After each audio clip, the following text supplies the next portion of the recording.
স্বাগত নিউজ 24 সন্ধ্যার সংবাদে। পুরো সংবাদের সাথে আছি আমরা দুজন, আমি আফরিন আনোয়ার এবং আমি সজল দাস। 28 এপ্রিলের পর আর লকডাউন নেই, নো মাস্ক নো সার্ভিস জোরদার করা হবে বলে নিউজ 24-কে জানালেন জনপ্রশাসন প্রতিমন্ত্রী ফরহাদ হোসেন। সর্বাত্মক লকডাউনের মধ্যেই রোববার থেকে দোকানপাট ও শপিং মল খুলে দেওয়ার সিদ্ধান্ত নিয়েছে সরকার। তবে এক্ষেত্রে নিশ্চিত করতে হবে স্বাস্থ্যবিধি। এদিকে সর্বাত্মক লকডাউনের 10ম দিনেও ঢিলে ঢালা ভাব রাজধানী জুড়ে। তৌফিক মাহমুদ মুন্নার রিপোর্ট। মহামারী করোনার দ্বিতীয় ঢেউয়ের কারণে গেল 14 এপ্রিল থেকে 7 দিনের জন্য সর্বাত্মক লকডাউনের ঘোষণা দেয় সরকার। আরও এক দফা বাড়িয়ে করা হয় 14 দিন। সর্বাত্মক লকডাউনের 10ম দিনে শপিং মল ও দোকানপাট খোলার প্রজ্ঞাপন জারি করে সরকার। তবে নির্দেশনা অনুযায়ী সকাল থেকে বিকাল 5টা পর্যন্ত দোকানপাট ও শপিং মল খোলা রাখা যাবে। মানতে হবে স্বাস্থ্যবিধি। সরকারের এমন সিদ্ধান্তে খুশি ব্যবসায়ীরা। তারা প্রতিশ্রুতি দিচ্ছেন সরকারি নির্দেশনা পালন করবেন তারা। চেষ্টা করবো স্বাস্থ্যবিধি মেনে দোকানদারি করার জন্য। যেহেতু আমাদেরকে মনে করেন দেওয়ালে পিঠ থেকে গেছে, এখন যেহেতু আমাদের কয়েকটি ঘন্টা সময় দিছে, অবশ্যই আমরা একটা কাস্টমার সোশ্যাল ডিস্টেন্স মেনে চলবো। আমরা শতভাগ স্বাস্থ্যবিধি মেনে আমরা ব্যবসা পরিচালনা করব। যারা শতভাগ স্বাস্থ্যবিধি মেনে ব্যবসা পরিচালনা করবেন না, তাদের দোকানগুলো, তাদের প্রতিষ্ঠানগুলো স্ব মার্কেটের সমিতিতে অনুরোধ করব তারা যেন বন্ধ করে দেন। সর্বাত্মক লকডাউনের 10ম দিনে অনেকটা ঢিলঢালা ভাব রাজধানী জুড়ে। স্বাস্থ্যবিধি মানার কোনো বালাই নেই। ঘামতেছি তো মুছতেছি, এখন পাউডার রাখলাম, ঘামে গেছি, মুছতেছি। মাস্কটা আসলে এটা নিতে যে ছিঁড়ে গেছে আর কি। মাস্ক এই যে করছে বলেন করছি তো। জনপ্রশাসন প্রতিমন্ত্রী নিউজ 24-কে বলেন 28 এপ্রিলের পর আর বাড়ছে না লকডাউন। তবে স্বাস্থ্যবিধি নিশ্চিত সহ নানা সিদ্ধান্ত আসতে যাচ্ছে। লকডাউন বাড়ছে না, তবে আমাদের বেশ কিছু তো থাকবে। আমাদের মনে করেন যে স্বাস্থ্যবিধির উপরে জোরালো আপনার ভূমিকা থাকবে। কঠোরভাবে স্বাস্থ্যবিধি মানা সাপেক্ষে এখানে শতভাগ মাস্ক পরতে হবে। যে মানুষটি আসবে নো মাস্ক নো সার্ভিস। এখানে কোনো মানুষ যদি মাস্ক পরে না যায় সে কোনো সার্ভিস পাবে না। সে কোনো জায়গা থেকে এই একটা আমাদের সামাজিক আন্দোলন তৈরি করছে। করোনা মোকাবেলায় সবাইকে নিয়ে সামাজিক আন্দোলন গড়ে তোলার আহ্বান জানান জনপ্রশাসন প্রতিমন্ত্রী। তৌফিক মাহমুদ মুন্না, নিউজ 24, ঢাকা। দর্শক, এই বিষয়ে কথা বলতে আমাদের সঙ্গে সরাসরি যুক্ত হচ্ছেন IEDCR এর উপদেষ্টা ডাক্তার মোস্তাক হোসেন। স্যার, আপনাকে স্বাগত জানাচ্ছি। নিশ্চয়ই শুনতে পাচ্ছেন আমাকে। নতুন করে লকডাউন বাড়ছে না, দোকানপাট শপিং মল খুলে দেওয়া হচ্ছে। এখন যে পরিস্থিতি চলছে, এই সিদ্ধান্ত কতটুকু যুক্তিযুক্ত আপনার কাছে কি মনে হচ্ছে? জি, লকডাউন কথাটা কিন্তু কোনো অফিসিয়াল কথা না, এটা হচ্ছে একটা প্রচলিত কথা। জনস্বাস্থ্যে সংক্রমণ বন্ধ করবার জন্য কতগুলো ব্যবস্থা দিয়ে বিধিনিষেধ করা হয়েছে, সেগুলো 14 তারিখ থেকে অনেক আওতা অনেক বিস্তৃত ছিল, সেগুলোর কোনো কোনো ক্ষেত্রে শিথিল করা হয়েছে। লকডাউন থাকছে না কথাটা কিন্তু বিভ্রান্তিকর এবং এটা কিন্তু আমাদেরকে ভুল বার্তা দেবে। 5 এপ্রিলে যে সমস্ত বিধিনিষেধ ছিল সেই বিধিনিষেধগুলো কিছু কিছু সংশোধন করে সেগুলোই কিন্তু বহাল থাকবে। কিন্তু কোনো অবস্থাতেই কোথাও কোনো জনসমাবেশ করা ঠিক হবে না, জনসমাবেশগুলো অনুমতি দেওয়া ঠিক হবে না। কমিউনিটি সেন্টার গুলো খোলা যাচ্ছে না এই মুহূর্তে। সরকারি এবং আধা সরকারি অফিসগুলোতে সেগুলো হয়তো খুলবে, কিন্তু সেখানে মিটিং করতে গেলে একটা হল ঘরে যতজন বসা যায় তার অর্ধেক লোক থাকতে হবে। গণপরিবহন হয়তো চালু করতে হবে, সেখানে অর্ধেক যাত্রী নিয়ে চলতে হবে। গণপরিবহন বাড়াতে হবে। সরকারকে সরকারি বেসরকারি যে সমস্ত গাড়িতে একসঙ্গে অনেক মানুষ উঠতে পারে সেগুলোকে পরিবহন পুলে নিতে হবে। এভাবে কিন্তু আমাদের পর্যটন কেন্দ্রগুলো খোলা যাবে না, এভাবে শিক্ষা প্রতিষ্ঠান তো বন্ধ রয়েছে। এভাবে কিন্তু আমাদেরকে অবশ্যই নিয়ন্ত্রিত ভাবে চলতে হবে। নিয়ন্ত্রিত ভাবে কিন্তু আমরা বহুদিন চলতে পারবো, আমাদের অনেক কার্যকলাপ করতে পারবো। যদি আমরা আগের মতো গণসমাবেশ করি একেবারে নির্ভর হয়ে, যেভাবে ডিসেম্বর, জানুয়ারি, ফেব্রুয়ারি, মার্চে করেছি আমরা, তাহলে কিন্তু স্বাস্থ্যমন্ত্রীর ভাষায় আমাদের তৃতীয় ঢেউয়ের ধাক্কা সামলাতে হবে এবং সেটি দ্বিতীয় ঢেউয়ের চাইতে অনেক অনেক মারাত্মক হতে পারে। কাজেই আমাদেরকে নতুন করে যে সমস্ত পরিস্থিতি কিছু কিছু জিনিস শিথিল হবে, আমরা কিন্তু বিধিনিষেধ প্রত্যাহার করার পক্ষে নই।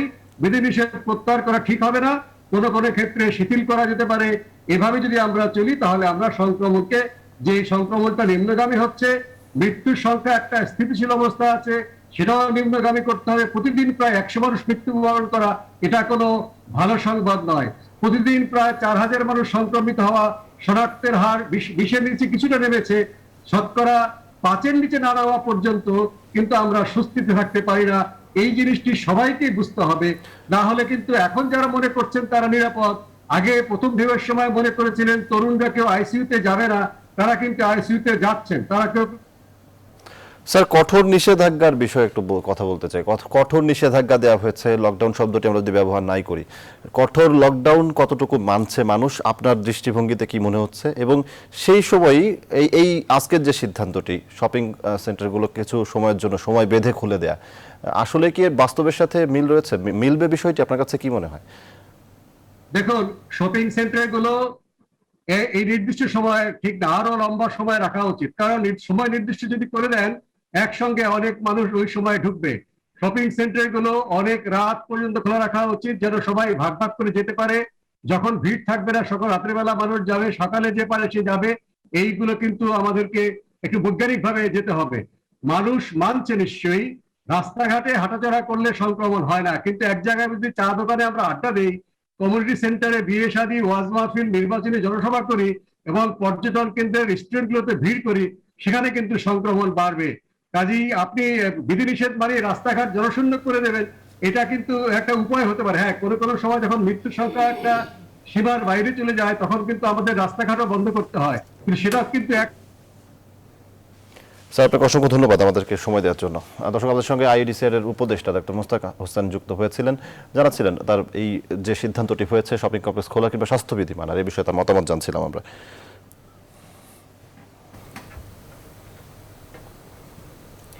এবার স্বাস্থ্যবিধি উপেক্ষিত হলে আরো ভয়াবহ রূপে আসবে করোনার তৃতীয় ঢেউ, এমনটা জানালেন জনস্বাস্থ্যবিদরা।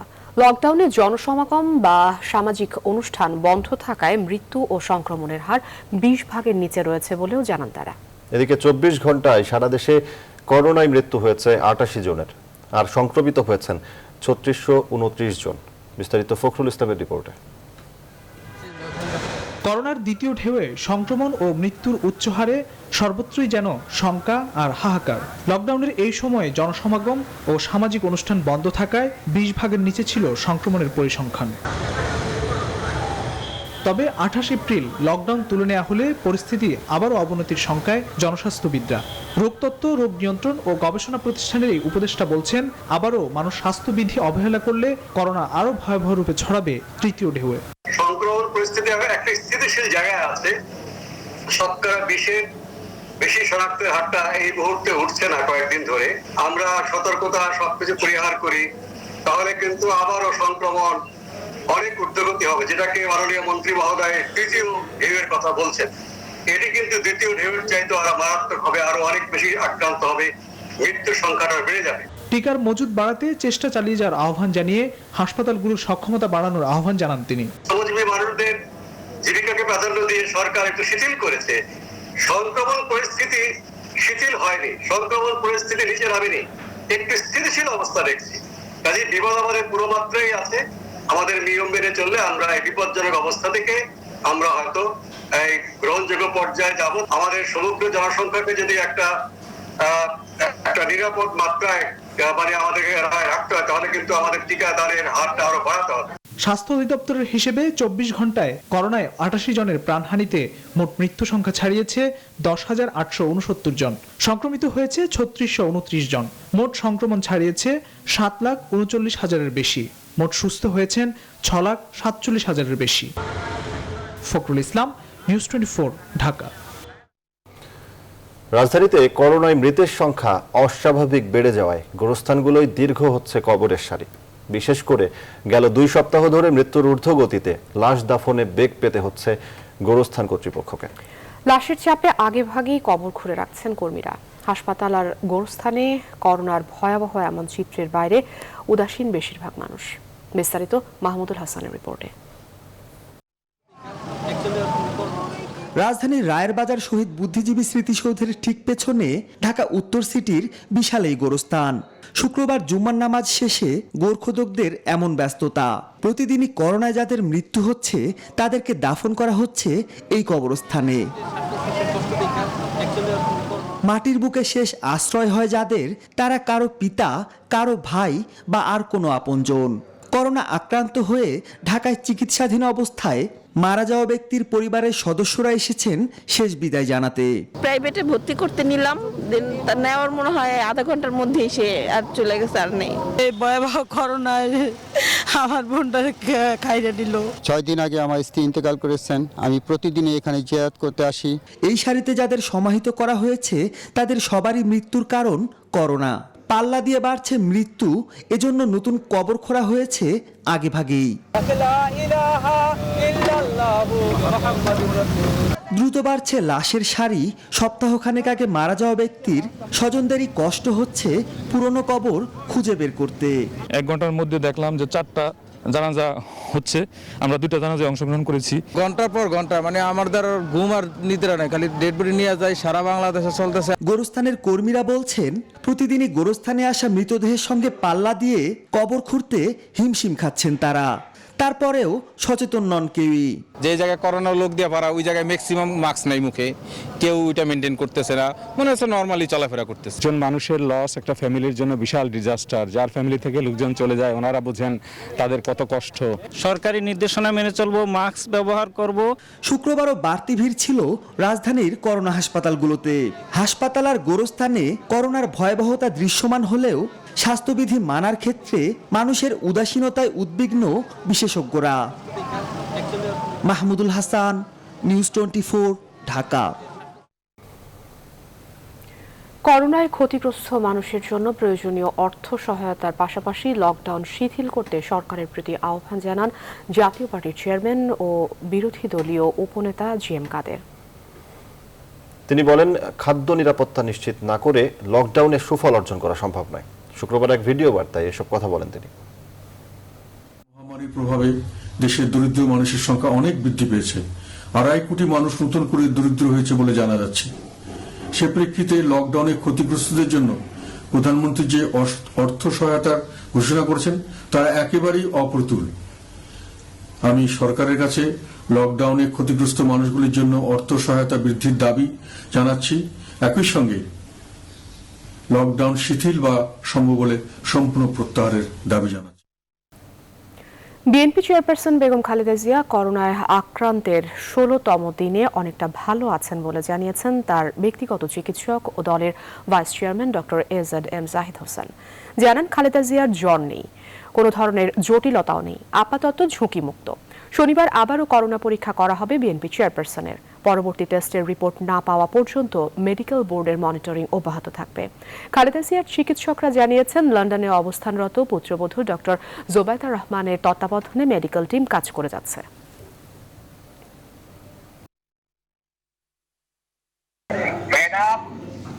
পর্যন্ত স্থিতিশীল আছে এই মুহূর্তে পর্যন্ত করার পর তারপরে আপনাদের শোনা যাবে। ওনার এখন এই মুহূর্তে বাইরে নেওয়া হবে না, তারপরে লাগলে নেওয়া হবে। রাজধানীর আরমানিটোলায় আবাসিক ভবনের কেমিক্যাল গোডাউনে আবারও আগুন। সেই আগুন এখন পর্যন্ত কেড়ে নিয়েছে 4 জনের প্রাণ। আহতদের মিডফোর্ড ও শেখ হাসিনা জাতীয় বার্ন ইনস্টিটিউটে চিকিৎসা দেওয়া হচ্ছে। আবাসিক এলাকায় অবৈধ কেমিক্যাল গোডাউনের করাই মামলার প্রস্তুতি নিচ্ছে পুলিশ। ফায়ার সার্ভিস ও জেলা প্রশাসন ছাড়াও প্রশাসনের একাধিক দল জানিয়েছে ঘটনা তদন্তের কথা। আলী তাজুলকে সাথে নিয়ে আরো জানাচ্ছেন মাসুদ আলাবনী। শুক্রবার ভোর রাত 3:15টার পর পুরান ঢাকার আরমানিটোলায় হাজী মুসা মেনশনের এই 6তলা ভবনের নিচতলায় দাহ্য পদার্থের গোডাউন থেকে হঠাৎই আগুনের সূত্রপাত হয়, যা মুহূর্তেই ছড়িয়ে পড়ে পুরো ভবনে। কারেন্ট থেকে লাগছে কি কেমিক্যাল থেকে বলা যাচ্ছে না। এটাকে এখান থেকে স্থানান্তর করার জন্য আমাদের প্রক্রিয়া আরম্ভ হয়ে গেছে। খবর পেয়ে দ্রুত ফায়ার সার্ভিসের কর্মীরা ঘটনাস্থলে এসে আগুন নিয়ন্ত্রণের চেষ্টা করেন, কিন্তু নিচতলায় কেমিক্যালের গোডাউন থাকায় আগুন নেভাতে বেগ পেতে হয় ফায়ার সার্ভিসকে। প্রায় 3 ঘন্টা চেষ্টায় তাদের 19টি ইউনিট নিয়ন্ত্রণে আনে আগুন। ভবনটির বাকি 5 তলায় 18টি পরিবার বসবাস করতেন। বেশিরভাগ বাসিন্দা ভবনের ছাদে অবস্থান নেন। ফায়ার সার্ভিস ল্যাডার ইউনিট দিয়ে তাদের উদ্ধার করে। অনেকেই আবার গ্রিল ভেঙে পাশের ভবন দিয়ে বেরিয়ে যান। গ্রিল গ্রিল ভাঙার পরে তারপর ওই দিক থেকে আমরা পাশের ছাদে আর কি লাফ দিয়ে নামি। আমরা সবসময় বলতাম যে এখানে যে আপনারা কেমিক্যাল রাখেন, এই কেমিক্যাল কি আগুন ধরার কেমিক্যাল? পরে বলতো কি না, এগুলি তো আগুন ধরবে না আপা। কেমিক্যালের আগুনের ভয়াবহতা চিন্তা করে আশপাশের ভবন থেকেও বাসিন্দাদের সরিয়ে নেওয়া হয়। যেহেতু এটা একটা কেমিক্যালের গোডাউন, 6তলা বিল্ডিং এর নিচতলায় কেমিক্যালের আপনার দোকানগুলো আছে, সেখানে কেমিক্যালের মধ্যে আগুন লেগেছে। এ ঘটনায় আগুনে মারা যান সেখানকার বাসিন্দা কবির, নিরাপত্তা কর্মী রাসেল ও অলিউল্লাহ ব্যাপারী। এছাড়া হাসপাতালে নেয়ার পর মৃত্যু হয় ইডেন কলেজ ছাত্রী সুমাইয়ার। আহত হন ফায়ার সার্ভিসের কর্মী সহ অন্তত 21 জন। 4 জন আমরা অলরেডি আইসিইউতে নিয়ে গেছি, বাকি সবারই এটা ম্যাক্সিমামই হচ্ছে ইনহেলেশন বার্ন। পরে ঘটনাস্থলে আসেন আইন শৃঙ্খলা বাহিনী ও বিভিন্ন সংস্থার কর্মকর্তারা। কয়েকটা ড্রাম দেখতে পাচ্ছি, এখানে যে নীল কতগুলো ড্রাম দেখতে পাচ্ছি, হাইড্রোজেন পারঅক্সাইড, এটা ফ্লেমেবল কেমিক্যালস। তা এগুলো আগুন দিলে জ্বলবে। পুরো বিল্ডিংটিকে আমরা একদম নিরাপদ করে দিব, যে কোনোভাবেই যেন এটাতে এক্সপ্লোশন না থাকে। স্থানীয়রা জানান বেশিরভাগ ভবনে কেমিক্যাল গোডাউন থাকায় নিরাপত্তাহীনতায় ভোগেন তারা। যারা নাকি মানে বাড়িওয়ালা অধিক লোভে অধিক টাকার বিনিময়ে তারা গোডাউনগুলো ভাড়া দেয়, আমরা ঝুঁকিতে থাকি, এটা আমাদের দোষ। স্থানীয় এমপি হাজী সেলিম আসলেও দুপুর পর্যন্ত ঘটনাস্থলে দেখা মেলেনি দক্ষিণ সিটির মেয়রের। এছাড়া খুঁজে পাওয়া যায়নি ভবনের মালিক, গোডাউন ও দোকানদার কাউকেই। মাসুদা লাবনী, নিউজ 24, ঢাকা। এদিকে এখনো আতঙ্কে দিন কাটছে পুরান ঢাকাবাসীর। একের পর এক ভয়াবহ অগ্নিকাণ্ডেও টনক নড়েনি কর্তৃপক্ষের। এতটুকু বাস্তবায়ন হয়নি অগ্নিকাণ্ড প্রতিরোধে তদন্ত কমিটির সুপারিশ। বিশেষজ্ঞদের মতে এসবের দায় কোনোভাবেই এড়াতে পারে না সিটি কর্পোরেশন। তবে ঢাকা দক্ষিণ সিটি কর্পোরেশনের মেয়রের দাবি, কেমিক্যাল ব্যবসা বন্ধে যথাযথ দায়িত্ব পালন করছে সিটি কর্পোরেশন। শিল্প মন্ত্রণালয় সহ অন্যান্য কর্তৃপক্ষদেরকেই দুষছেন তিনি। প্লাবন রহমানের রিপোর্টে বিস্তারিত। 2010 সালের ভয়াবহ নিমতলী ট্র্যাজেডি। কেমিক্যাল গুদামের আগুনে জ্বলে পুড়ে নিঃশেষ 124 তাজা প্রাণ। 2010 থেকে 2019 নিমতলী ট্র্যাজেডির পুনরাবৃত্তি চকবাজার চড়িহাট্টায়। সেবার আগুনে পোড়া মানুষের লাশের মিছিল থামে 71-এ। এসব ঘটনা থেকে কোনো শিক্ষা নেয়নি কেউ। এখনো বাস্তবতা পুরান ঢাকার অলিতে গলিতে হাজার হাজার রাসায়নিক প্লাস্টিকের কারখানা গুদাম, যে কারণে এখনো আতঙ্কিত এখানকার মানুষ। এই যে কেমিক্যালের কারখানা আছে, এই কারণে ভয় লাগে, আতঙ্ক লাগে একটা। মিট ফোটা আপনার চুরি হট্টাতে লাগলো, কই আমরা তো শুনে আসতেছি গোডাউন সরছে, কিন্তু আজ পর্যন্ত কোনো গোডাউন তো সরে নেই। অথচ প্রত্যেক অগ্নিকাণ্ডের পরই হয়েছে তদন্ত কমিটি, এসেছে সমাধানের সুপারিশ, যেখানে বলা হয়েছিল যত দ্রুত সম্ভব পুরান ঢাকা থেকে সব রাসায়নিক কারখানা গুদাম সরিয়ে নিতে হবে। রাস্তাগুলি হতে হবে কমপক্ষে 20 ফুট প্রশস্ত। ভবনের সামনে নির্মাণ করতে হবে পানির রিজার্ভার, কিন্তু হয়নি এসবের কিছুই। পুরান ঢাকায় আমি অন্তত 3টে ওয়ার্ডে সার্ভে করেছি। এখানে ইচ অ্যান্ড এভরি বিল্ডিং এর নিচে, অলমোস্ট 90% বিল্ডিং এর নিচে কিন্তু কোনো না কোনো কেমিক্যাল গোডাউন আছে বা গোডাউন আছে।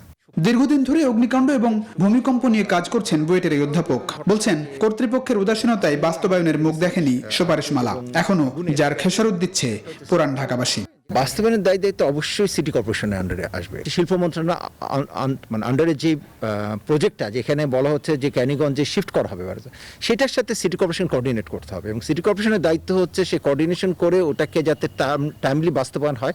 নাহলে আমরা যাই সুপারিশ করি না কেন, সিটি কর্পোরেশন যেই ভালো উদ্যোগ নিক না কেন, এটা কোনোটাই কিন্তু মানে আলটিমেটলি ফুলফিল হবে না। তবে এসবের দায় নিতে চায় না সিটি কর্পোরেশন। বরং মেয়রের প্রশ্ন, এত দুর্ঘটনা ঘটার পরও কিভাবে রাসায়নিক আমদানি হয়, ব্যবসা চলে অবাধে? দায়িত্ব নিয়ে বলতে পারি যে একমাত্র ঢাকা দক্ষিণ সিটি কর্পোরেশনই তাদের উপর দায়িত্ব তারা পালন করেছে। আর সিটি কর্পোরেশনের থেকে কানুন বাণিজ্য অনুমতি ছাড়াই কিভাবে তারা এই রাসায়নিক দ্রব্যাদিগুলো আমদানি করে, কিভাবে গুদামজাত করে এবং কিভাবে তারা ব্যবসা পরিচালনা করে চলেছে সকলের চোখের সামনে দিয়ে, এগুলো আসলে খুবই অবাক কাণ্ড। শুধু রাসায়নিক পদার্থের গুদাম ও কারখানা সরিয়ে নেওয়ার পাশাপাশি অগ্নিকাণ্ড প্রতিরোধে বিভিন্ন সুপারিশ বাস্তবায়নের দায়িত্ব ছিল শিল্প মন্ত্রণালয়, স্বরাষ্ট্র মন্ত্রণালয়, স্থানীয় সরকার মন্ত্রণালয় সহ সরকারের বিভিন্ন মন্ত্রণালয় ও দপ্তরের। তারা সবাই ব্যর্থ হয়েছে বলেই এমন পরিস্থিতি এখনো বিরাজমান বলেই মত বিশেষজ্ঞদের। আরও মৃত্যু এড়াতে তাই দ্রুত পদক্ষেপের তাগিদ তাদের। প্লাবন রহমান, নিউজ 24, ঢাকা। এদিকে নারায়ণগঞ্জের ফতুল্লায় এক বাড়িতে গ্যাসের পাইপলাইন বিস্ফোরণে নারী, শিশু সহ দগ্ধ হয়েছেন 11 জন। শুক্রবার ভোর 6টার দিকে ভবনের 3য় তলায় গ্যাসের পাইপলাইন বিস্ফোরণে সবকিছু ধ্বংসযজ্ঞে পরিণত হয়। দগ্ধদের মধ্যে 6 জনকে জেনারেল হাসপাতালে চিকিৎসা দেওয়া হচ্ছে, আর 5 জনকে ঢাকা মেডিকেলের শেখ হাসিনা বার্ন ইনস্টিটিউটে ভর্তি করা হয়েছে। তারা কেউই আশঙ্কামুক্ত নয় বলে জানিয়েছেন চিকিৎসকরা। এই ঘটনায় 7 সদস্যের তদন্ত কমিটি গঠন করা হয়েছে। একই সঙ্গে ওই ভবনের বাসিন্দাদের সরিয়ে দিয়ে ভবনটি সিলগালা করার নির্দেশ দেওয়া হয়েছে।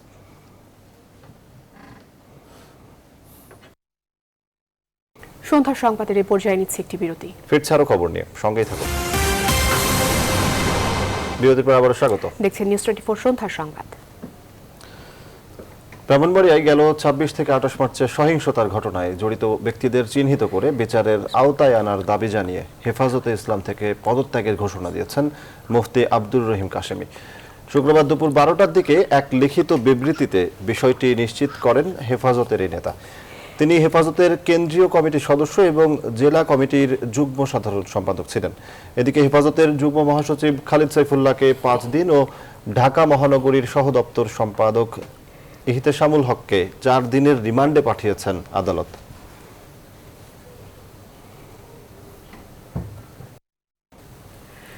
নামে ওয়াজ মাহফিল, কিন্তু বক্তব্যের বিষয় আর বাচনভঙ্গিতে সিনেমার গান, ব্যঙ্গ, বিদ্রূপ, পরচর্চা আর তিরস্কার। ধর্মীয় আসরেই ধর্মদর্শনের গুরুত্ব কমে যেখানে মুখ্য হয়ে ওঠে ব্যক্তিগত আলাপ, পারিবারিক কেচ্ছা আর গীবত। ওয়াজ মাহফিলের নামে এমন আচরণকারীদের বিদআত মোটেও গ্রহণযোগ্য নয়, এমন মন্তব্য করেছেন ইসলামী চিন্তাবিদরা। সুকন্যা আমিরের প্রতিবেদন। কোন কারণে আমার রঙ্গ মনে লয় উড়িয়া যাইতাম ভাঙ্গা বাড়ি। হুট করে শুনলে মনে হবে এটি হয়তো কোনো গানের জলসা কিংবা কৌতুকের আসর অথবা বন্ধু মহলে চলা ঠাট্টার জমায়েত, অথচ এই সবটাই ওয়াজ মাহফিলে অংশ নেয়া বক্তাদের কার্যক্রম।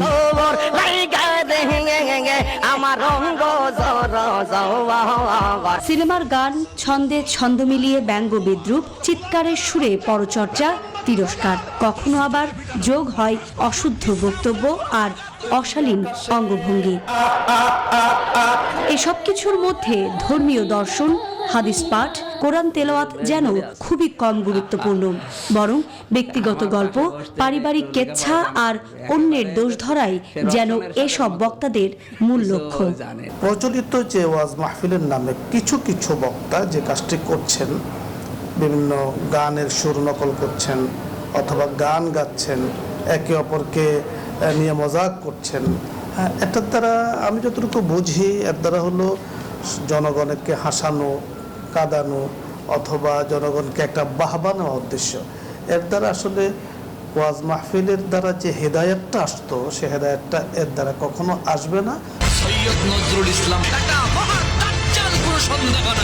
ওয়াজ মাহফিলের নামে এমন আচরণকারীরা বিদআত করছেন যা কখনোই গ্রহণযোগ্য নয়, এমন মন্তব্য করেছেন ইসলামী চিন্তাবিদ মুফতি আমজাদ হোসাইন হেলালি। যাতে করে ওয়াজ মাহফিলের নামে যারা অন্যায় কাজ করছেন, যারা এভাবে কি বলে অশ্লীল কথাবার্তা বলছেন, অঙ্গভঙ্গি করছেন, বিভিন্নভাবে মানুষদেরকে মানে আকৃষ্ট করার চেষ্টা করছেন, আসলে এটা একেবারে অনুচিত।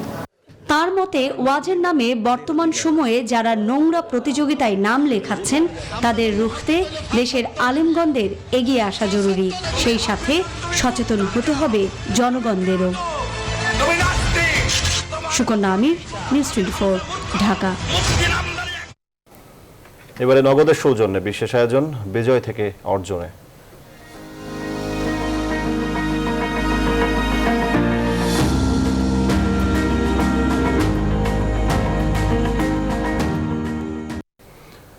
লক্ষ্যপুরে করোনা কালেও দিনরাত সমান তালে কাজ চলছে মেট্রো রেল প্রকল্পের।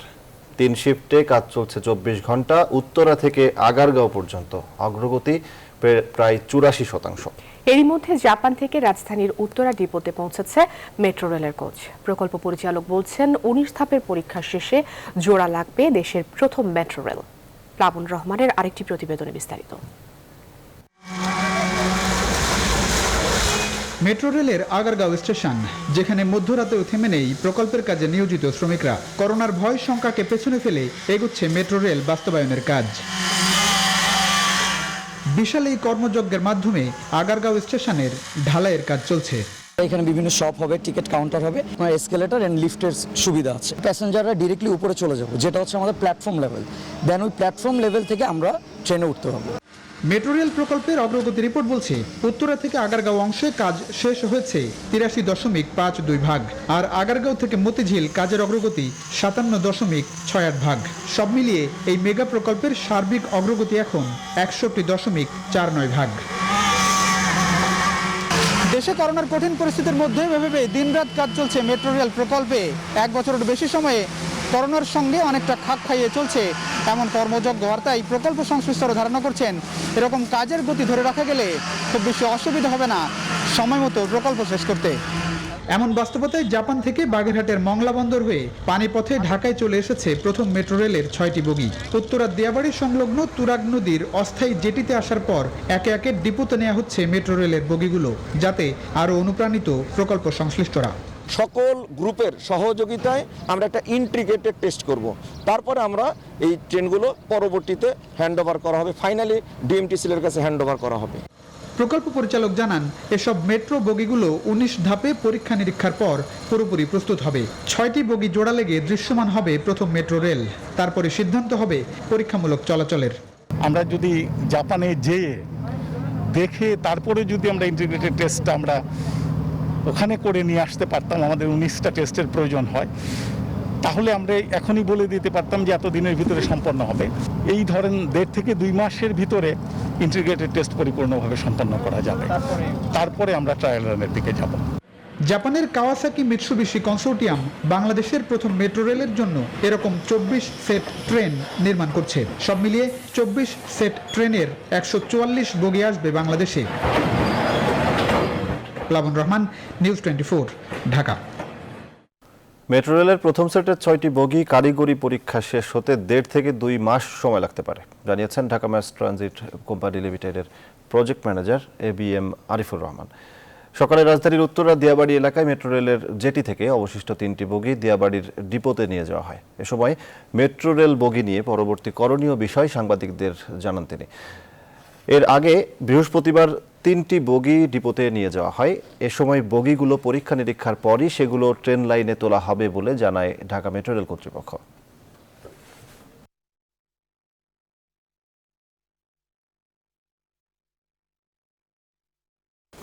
সংবাদের এই পর্যায়ে আবারও বিরতি নিচ্ছে, আর খবর নিয়ে ফিরছি একটু পর, সাথে থাকুন। বিরতির পর আবারও স্বাগত। দেখছেন নিউজ 24 সন্ধ্যার সংবাদ। মেধা সম্পদ সুরক্ষা সম্মাননা স্মারক পেল দেশের শীর্ষ ব্যবসায়িক গ্রুপ বসুন্ধরা। শুক্রবার বিকেলে এক ভার্চুয়াল অনুষ্ঠানে এই ঘোষণা দেন সংস্কৃতি প্রতিমন্ত্রী KM খালেদ। মেধাস্বত্ব সুরক্ষায় সংশ্লিষ্ট ব্যক্তি ও প্রতিষ্ঠানকে উৎসাহ দিতে 2018 সালে থেকে মেধাস্বত্ব সম্পদ সুরক্ষা সম্মাননা স্মারক প্রবর্তন করা হয়েছে।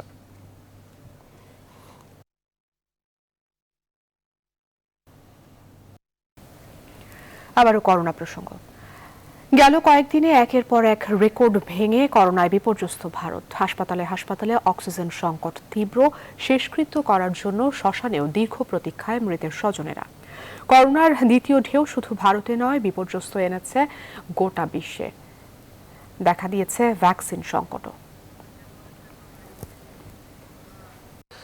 এবারে ফার্স্ট সিকিউরিটি ইসলামী ব্যাংক অর্থ বাণিজ্যের সংবাদ।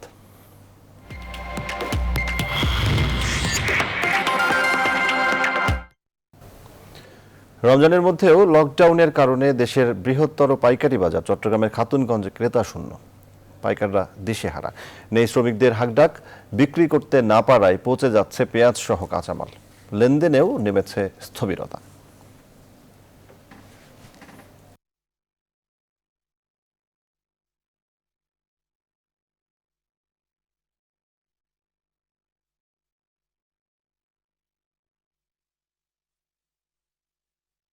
নিউজ 24 সন্ধ্যার সংবাদে এই ছিল এখনকার মতো। আরো খবর ও বিশ্লেষণ জানতে ভিজিট করুন www.news24bd.tv। ধন্যবাদ।